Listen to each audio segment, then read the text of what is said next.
Hello नमः संस्कृता। तो आज मैं अपना ये सर्वनाम शब्दों पर चौथा वीडियो लेकर के आया, जिसमें 5 सर्वनाम शब्दों के रूप नपुंसक लिंग में किस प्रकार चलते हैं मैं यहाँ पर चर्चा करूंगा। नपुंसक लिंग में देखिए तो दोनों प्रथमा और द्वितीय विभक्ति में एक जैसे रूप चलते हैं।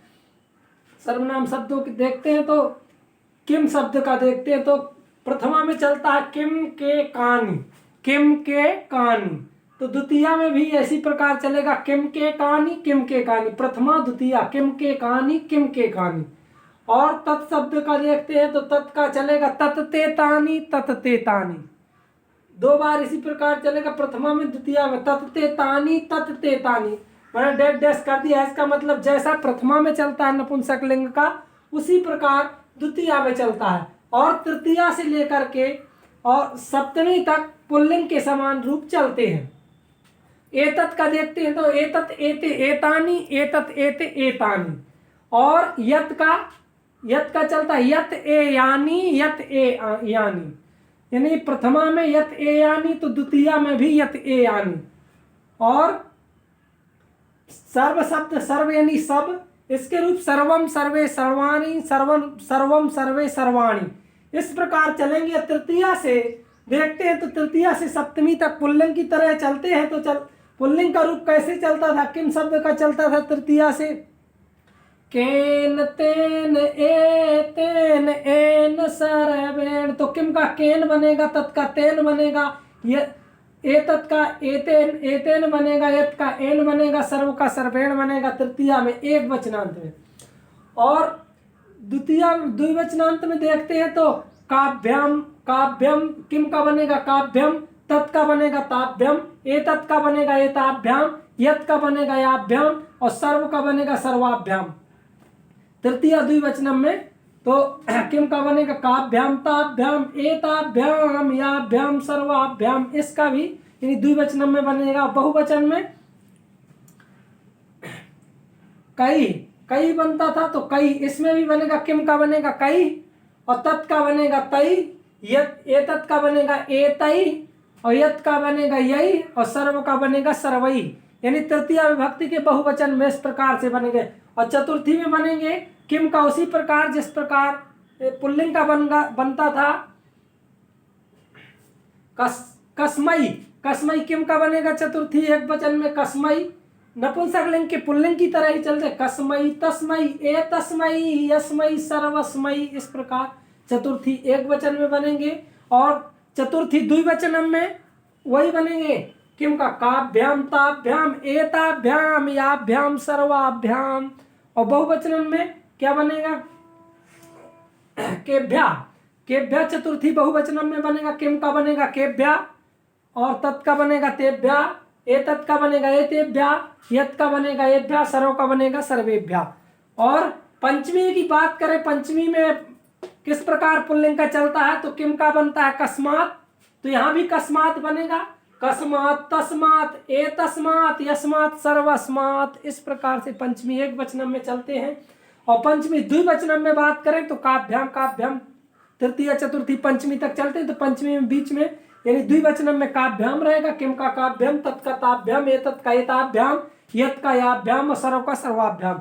और बहुवचनम में देखें तो बहुवचनम में चतुर्थी और पंचमी में दोनों में केभ्या, केभ्या बनते हैं। तो किम का बनेगा केभ्या, तत् का बनेगा तेभ्या, एतत् का बनेगा एतेभ्या, यत का बनेगा एभ्या और सर्व का बनेगा सर्वेभ्या पंचमी बहुवचनम में। अब षष्ठी की बात करें तो किम का बनेगा षष्ठी में पुल्लिंग में कस, तो नपुंसक लिंग में भी कस बनेगा। तो कस, तस्, ए तस्, यस, सर, वस। इस प्रकार षष्ठी एक वचनम में बनते हैं। तो इस प्रकार बनेंगे। और द्विवचनम में देखें तो षष्ठी और सप्तमी विभक्ति में द्विवचनम में कयो हो तयो, कयो कयो बनते हैं। तो किम का बनेगा कयो, कयो तयो, ए तयो, ययो, सर्वयो। इस प्रकार षष्ठी द्विवचनम में बनेंगे। और षष्ठी बहुवचनम की बात करें तो केसाम बनेगा, किम का बनेगा केसाम, तत् का बनेगा तेसाम, एतत् का बनेगा एतेसाम, यत का बनेगा एसाम और सर्व का बनेगा सर्वेसाम षष्ठी बहुवचनम में। और षष्ठी विभक्ति में किस प्रकार चलें कस, तस्, ए तस्, यस, सर, वस। इस प्रकार से तो षष्ठी बहुवचनम तक हो गए। सप्तमी एक वचनम में किम का बनेगा कस्मिन, किम का बनेगा कस्मिन। तो पुल्लिंग में कस्मिन बनता है तो नपुंसक लिंग में भी कस्मिन बनेगा। यानी पुल्लिंग का रूप याद कर लें तो ये द्विवचन प्रथमा द्वितीय भर याद करने पड़ेंगे। और किम का बनेगा कस्मिन, तत् का बनेगा तस्मिन, एतत् का बनेगा एतस्मिन, यत् का बनेगा यस्मिन, सर्व का बनेगा सर्वस्मिन। एक वचनान कस्मिन तस्मिन एतस्मिन यस्मिन सर्वस्मिन। सप्तमी एक वचनम में इस प्रकार बनते हैं। द्विवचनम में देखें तो कयो तयो एतयो ययो सर्वयो, इस प्रकार द्विवचनम में। सप्तमी विभक्ति द्विवचनम में ये पांचों रूप इस प्रकार से बनेंगे।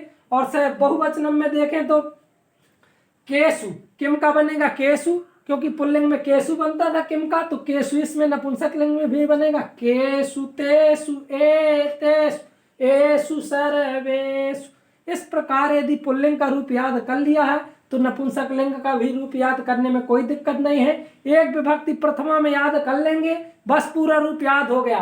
किम के कहानी, किम के कहानी, किम के कहानी, किम के कहानी, ऐसे करके देख लेते किम शब्द का हो गया। और तत् शब्द का हो गया, तत् यानी वह, तो तत्तेतानी तत्तेतानी। जबकि इसमें सात इस प्रकार से चलता था पुल्लिंग में, और इसमें चलता नपुंसक लिंग में तत्तेतानी तत्तेतानी तत्तेतानी। और एतत् का एतत् एते एतानी, एक बार याद कर लिया तो यह द्वितीय विभक्ति में भी चलेगा एतत् एते एतानी।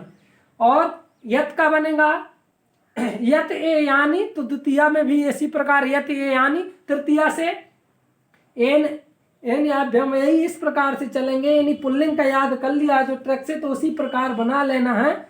और सर्व शब्द का सर्वम सर्वे सर्वाणी, सर्वम सर्वे सर्वाणी दो बार एक जैसा चलेगा तो एक बार याद कर लेंगे सभी रूप। और तृतीय विभक्ति से तृतीया से सप्तमी तक पुल्लिंग के समान चलते हैं सभी रूप। तो इस प्रकार से मित्रों यदि याद करते हैं तो बहुत आसानी हो जाएगी। शुभ संध्या मित्रों, नमः संस्कृताय।